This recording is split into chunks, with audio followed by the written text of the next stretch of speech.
in order to have, let's call it an healthy democratic life, you need to have a distinction between left and right. You need to have a possibility for people to choose.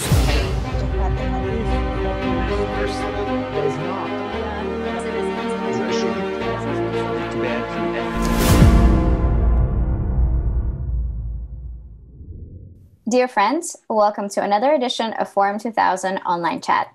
My name is Arzu Gebula, and joining us today is Chantal Mouffe, a Belgian political theorist and former professor of political theory at the University of Westminster.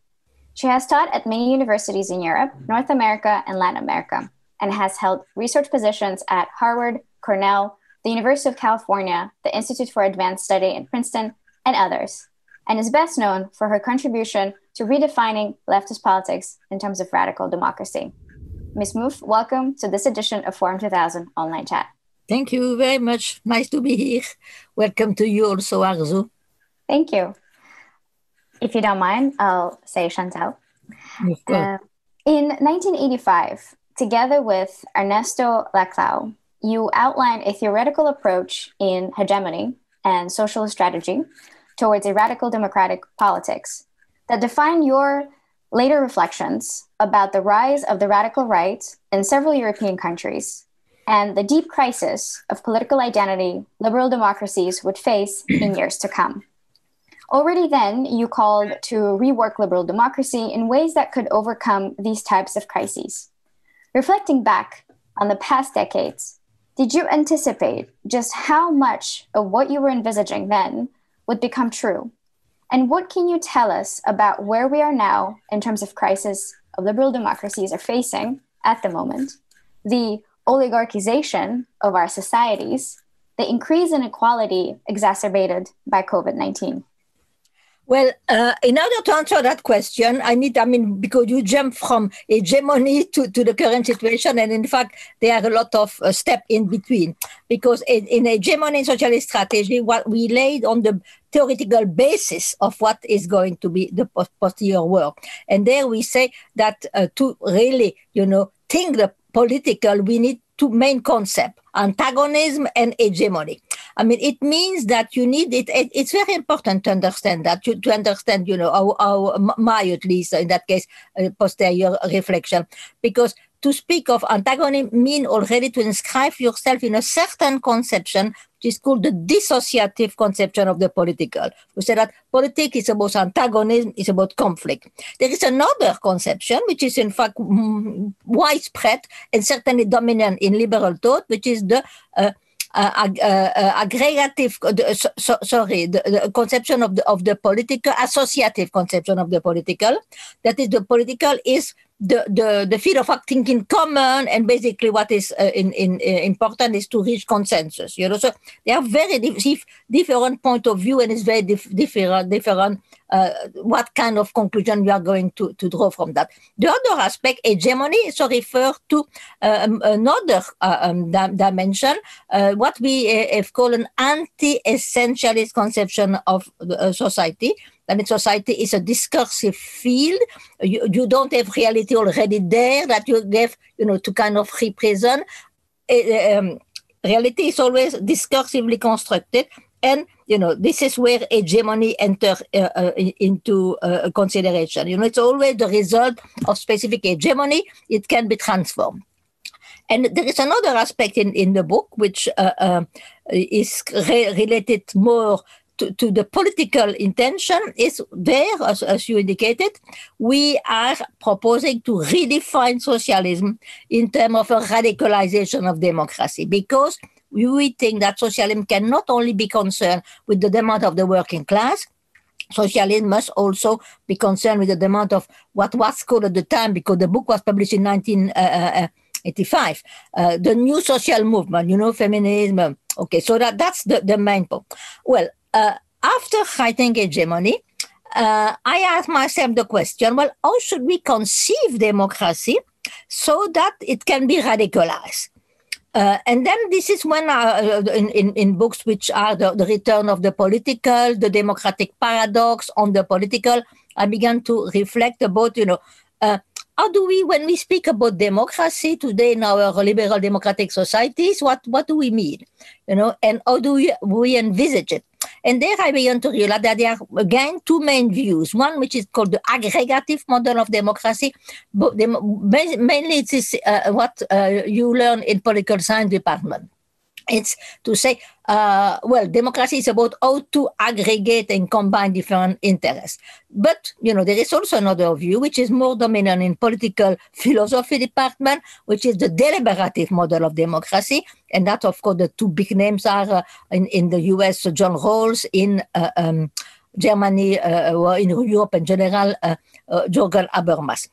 And it is then, and this is, central to my, the posterior, the way I'm going to answer your question, I found that neither of those models of democracy allow a vision in which we could imagine a radicalization of democracy. And we needed to have another model. And this is the very important part of my work. I've been concerned in developing this model, which I call an agonistic model of democracy. And in agonistic model of democracy, in fact, I start from the idea that when what we speak of democracy basically is a liberal model of democracy, which is the result of an articulation between the liberal tradition. We can resume it to the defense of liberty, but human rights, for instance, also separation of power, and then the democratic tradition, which is based on equality and popular sovereignty. And my claim is that really for democracy to work well, we need to have all the possibility of the two tendencies to be expressed and negotiated, because contrary to Habermas, who believes that there is some kind of co-originality between liberty and equality, I agree with Sayez of what they say. No, they cannot be perfectly reconciled. So there is a tension between them.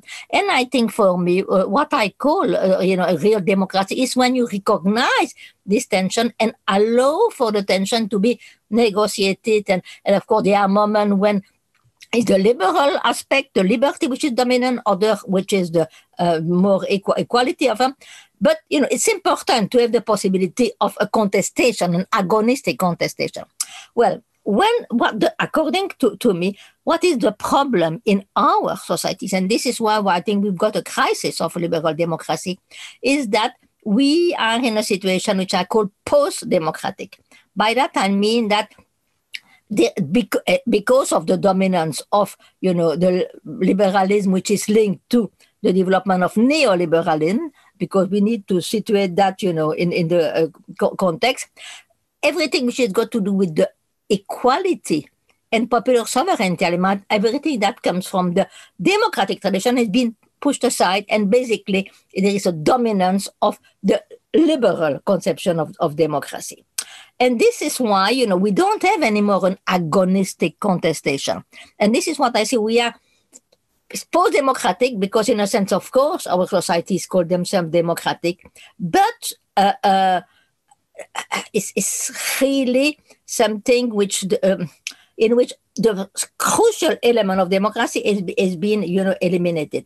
And for me, this is what is the main problem. The crisis of liberal democracy today comes from the fact that there is a almost complete dominance of, the liberal tradition over the democratic one. And that you can visualize that through two aspects.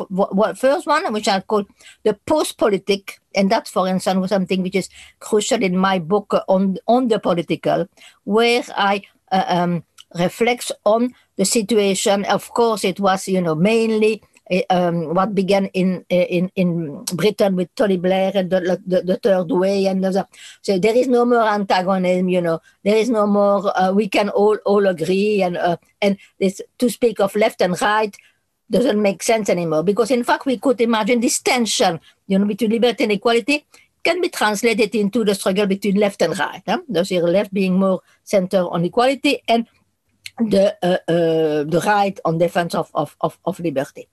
But the post-political situation that is characteristic of the Third Way is that they say, no, there is no more tension, and in fact, basically, what it means that when citizens go to vote, they don't really have a choice because, and that of course is also linked to the fact that social democratic government finally have accepted this thesis that there is no alternative to neoliberal globalization. So their political program is not very different from the center right. So center left, center right, they more or less offer the same program.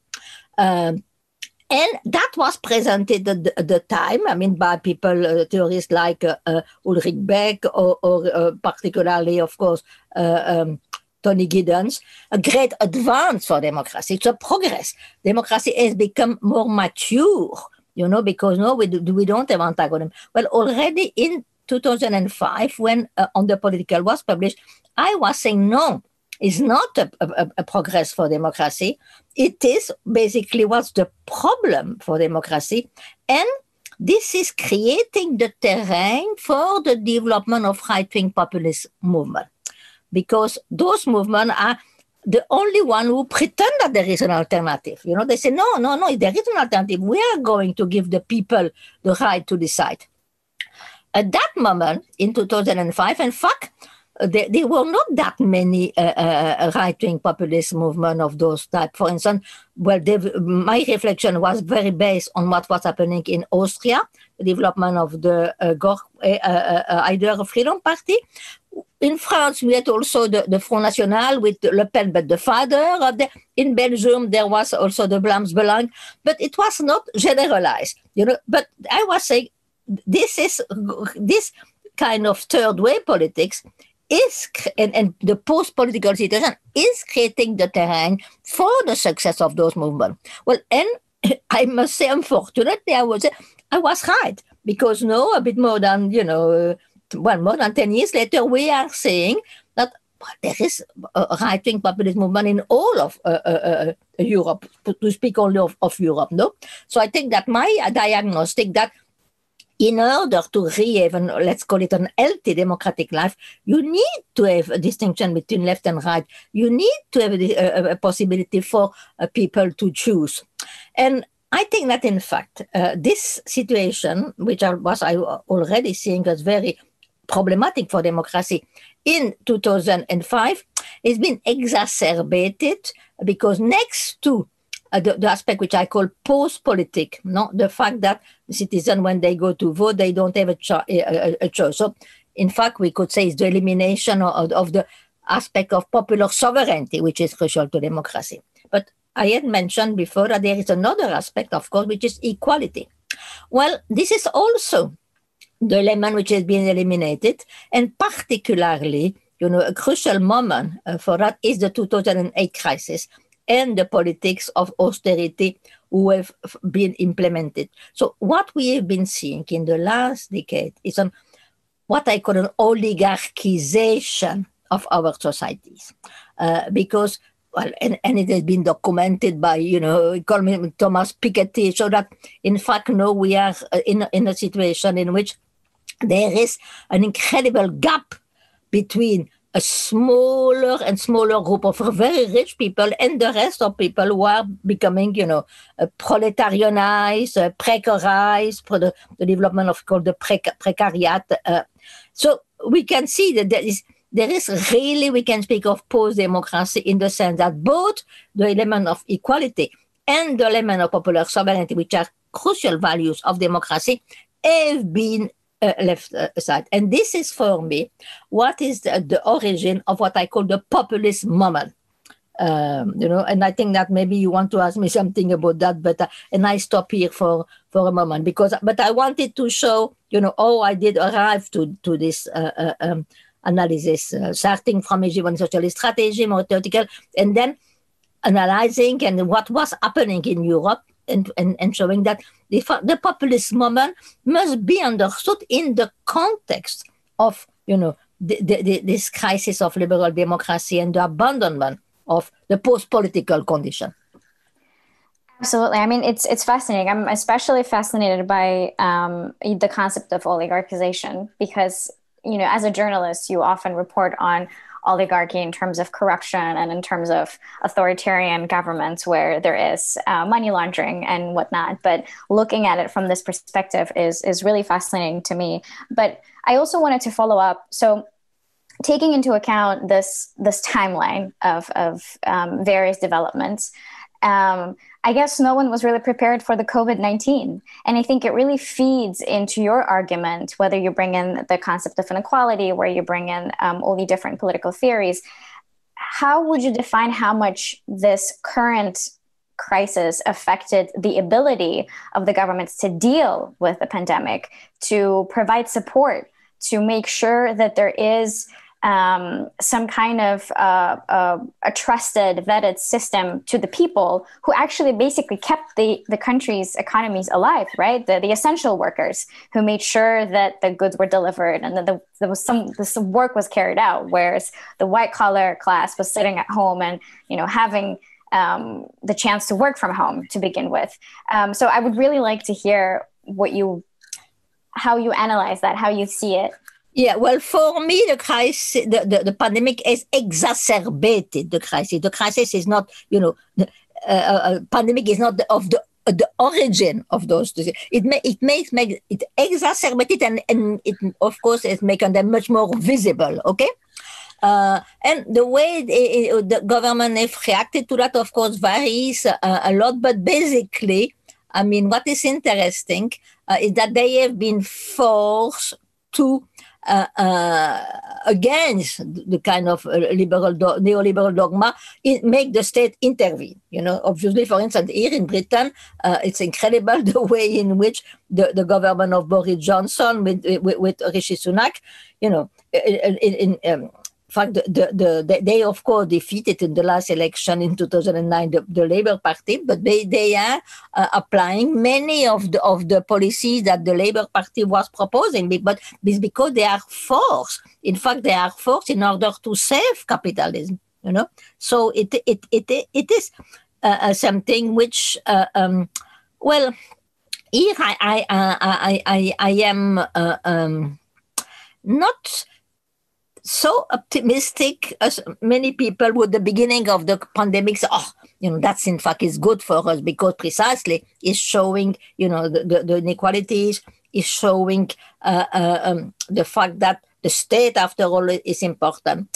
Well, you know, I think that now, after 1 year of we can see that things might not be going into that direction. And in fact, I'm rather worried about the possibility of this crisis, I will say, might offer a new lease of life to neoliberalism.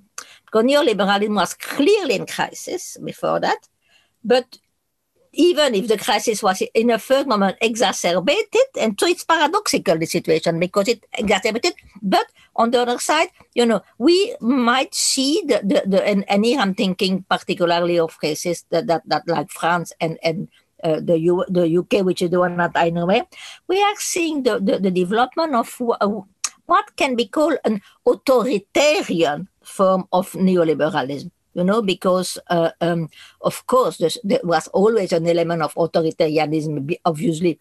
But this time, really, in fact, in France, and the way in which the state is reacting against, you know, what we've seen that what happened with the relation to the Gilets jaunes, but and now here in the UK, any kind of demonstration, any kind of attempt, you know, to act politically is repressed. There is a level of authoritarianism, both in France and in the UK, which is really completely new, you know.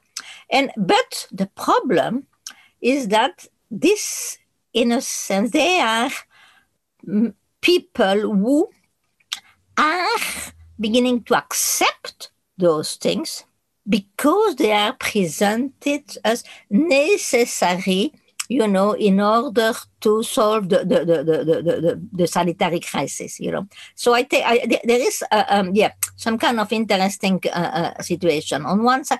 And by the way, this situation, which is we are seeing, is not something is completely, new, because in fact, Karl Polanyi already in his book, The Great Transformation, which was published at the beginning of the 1940s, when he was reflecting on the way in which the different countries had reacted to the big, first crisis, he said, well, when societies are really under situation which are put into question the basis of society, they tend to develop a need for protection.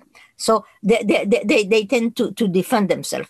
And he said, but the problem is that this need for protection can be interpreted both in progressive and regressive ways. And he gives us an example. He said, for instance, well, what happened at that time was you had on one side the Franklin Roosevelt New Deal, so progressive situation, but also fascism and Stalinism. And I think that we are today in a very analogous situation, because what I detect is that there is clearly a desire for protection. The demand for the society to be protected from the crisis.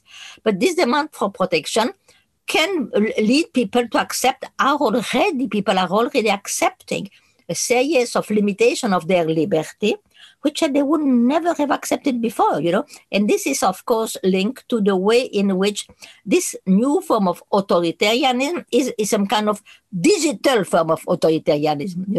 The development of all those apps, and so we, in order to control, we are more and more, controlled digitally of all of movement, but all that is made in the name of, the defense of society and protection.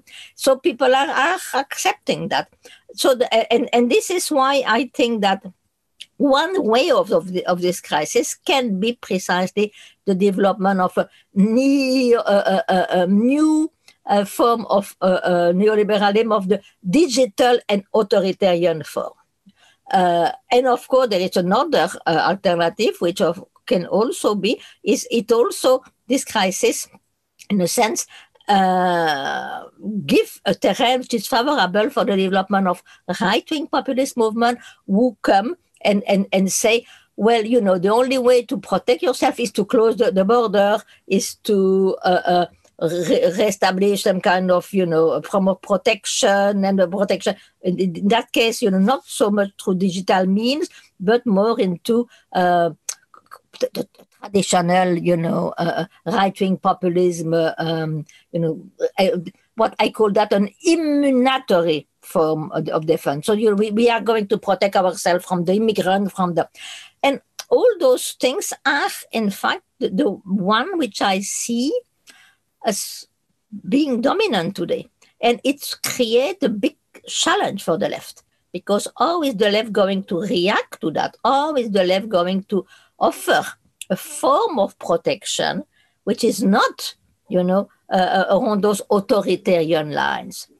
And this is the kind of things I'm working on at the moment, because I think that is really very important for the left to acknowledge this desire for protection, because the left usually, I think, protection, that's a bit conservative. They don't feel, and I think that's a big danger, because if they don't acknowledge that they need to address this demand for protection in a way which is going to be emancipatory, and this, for instance, in a recent piece that I published in Open Democracy, I argue that the project for the left should be, and that's how I envisage, what I call a left-wing populist strategy today, is to link the defense, of society and the demand for protection to the development of a Green New Deal, because the other question, which is crucial today, of course, is the climate emergency. And we can't just not address that. It's crucial to be addressed. But again, it can be addressed in many different ways. And I think that the left need to address that in a way which is going to make people see that this can be envisaged in terms of a radicalization of democracy, not something that, is going to be... It should not be understood in simply a defensive way. Oh my God, this catastrophe can come on. No, it can be also presented in a way, well, this is going to create a better kind of society in which, and that is what I find interesting in the Green New Deal, as envisaged, for instance, by Ocasio-Cortez in the US, to link the question of ecological question with the defense of inequalities. The defense of equality and critique of inequalities. To link that to also anti-racist feminist struggle. I think that's really the way in which I think that a left populist project should be envisaged today. Absolutely. I'm a big fan of AOC and the work she does, and her advocacy around so many different issues shaping in the US.